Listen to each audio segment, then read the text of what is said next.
1955 ইংরেজিতে যেখানে বসে কিন্তু তিনি ধ্যান সাধনা করতেন, কিন্তু জীবজন্তুদেরও বসবাস ছিল বলে জানা যায়। আমি যে কুড়ের ঘরের সামনে বসে আছি, এখানে শ্রীমৎ স্বামী চিন্তাহরণ পুরী মহারাজ সাধন করতেন, অর্থাৎ এই মাটির ঘরটিতে।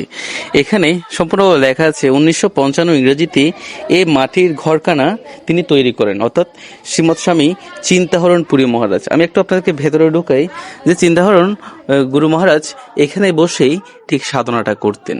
এটা কিন্তু কৃষ্ণ মন্দির এবং শিব মন্দির দুইটা ধরা হয়। এখানে বসে তিনি কৃষ্ণ সাধনা করতেন এবং শিবের সাধনা করতেন।